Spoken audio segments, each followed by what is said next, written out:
Hey everyone, this is Shanae, your Soul Shine sister, coming to you from the beginning of the week. I hope that you are starting off at a tremendous pace to rock this week. I know I always love Mondays because I do my own thing on Monday. Life of a massage therapist, what can I say? But with that, every week I've made it a mission for 2019 is to consume, digest, and interpret a book. So the goal is a book a week. Sometimes I feel like I'm winning because I'm listening to an audiobook, working on a project, and other times, it's a little slower paced. I just finished, for entertainment value, Red Sparrow, which the Jennifer Lawrence movie was based off of. Just watched that movie yesterday. Quite intense, and it took me a while to get out of spy brain because I was like, switch street sides, I really felt like for a moment there I was a spy. But anyways, I picked up 3 new books that are all due in 3 weeks from my local library. Got that card last week and I'm already burning it, getting it good. But the book, one of them I picked up is Joseph Campbell's The Hero with 1,000 Faces. I read the first chapter last night after collecting the goods. Already, it is tasty. So these are notes from what I took last night. It has always been the prime function of mythology and right to supply the symbols that carry the human spirit forward, in counteraction to those constant human fantasies that tend to tie it back. Okay, so right now when I was reading, I totally wasn't listening to myself, but I have read this a couple of times, this quote, and was reflecting on it. And what I saw in it is the tendency we have to hold ourselves back.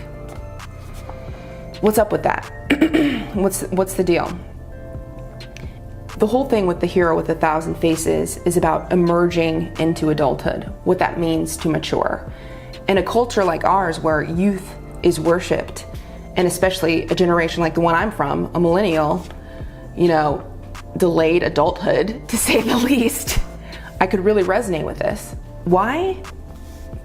Because it's kind of just alienating nowadays to grow up. There's not a set path like generations before, which comes with the pluses, the benefits of you can just start a company, you could just be an influencer, you could just make money in new and innovative ways. But then also it's but how? And it is nice to have a path, lined out. So what Joseph Campbell outlines throughout the book is myth throughout different cultures. Myth used to transport the human psyche of an adolescent onto the path and through into adulthood, which is very powerful. Some cultures have, the Jewish faith, for example, has bat mitzvahs and bar mitzvahs for coming of age rite, quinceañeras in Latin American culture. I personally didn't experience anything. I guess Sweet 16 could be an American standard, you can drive. But the power of having a rite of passage to almost burn and let die the old you so you may emerge reborn. This is the theme, the cycle of letting it go and being reborn.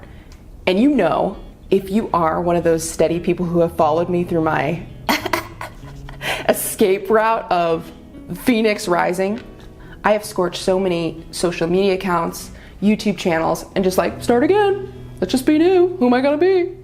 So for those of you who've stuck and found me after every time I'm just let it go, then you already get this about my personality and why I can really appreciate this content.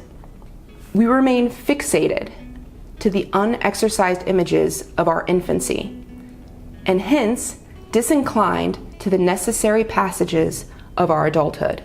Okay, let's hear this again.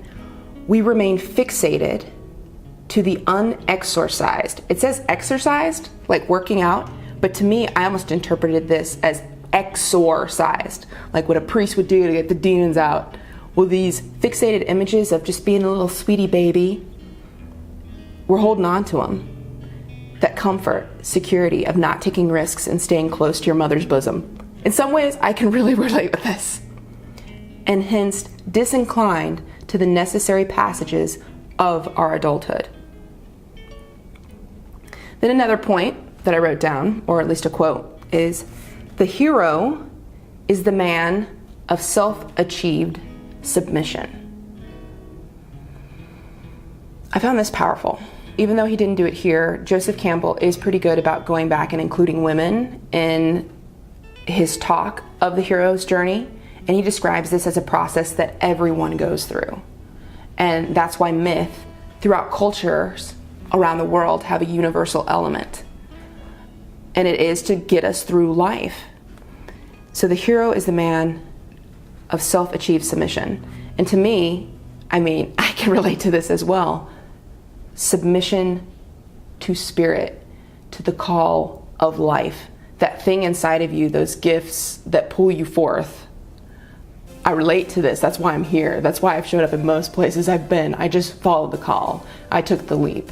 And people are like, what? I'm just like, month, do it. It's done. And with that, it really is a surrender, a free fall. I'm glad to say that it always works out. It always surpasses what I thought before. But that's part of the way to be the hero of our lives, is to submit. Submit and follow the call. Only birth can conquer death. The birth, not of the old thing again, but of something new. What? I think that's kind of my thing too with the whole getting rid of social media accounts. It's like, it's so easy in a way to like masturbate to looking at yourself all the time, like, well, look what I did in 2010, or whatever. But in a way, just looking at old feeds, it's so renewing to just be able to create yourself anew. So I'm totally admire folks who've like had their Facebook account since college, since the first time it came about, and just have kept it for so long. Because I'm just like, whoa, that's not my personality, but it's cool to be validated in the idea of creating some kind of right or some kind of process of renewal where you're not the same person. Because we're not, even on a cellular level. All the tissues of my body and different organ systems have been replaced. We all learn this in like biology.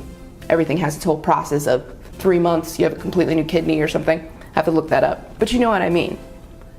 The first step, detachment or withdrawal.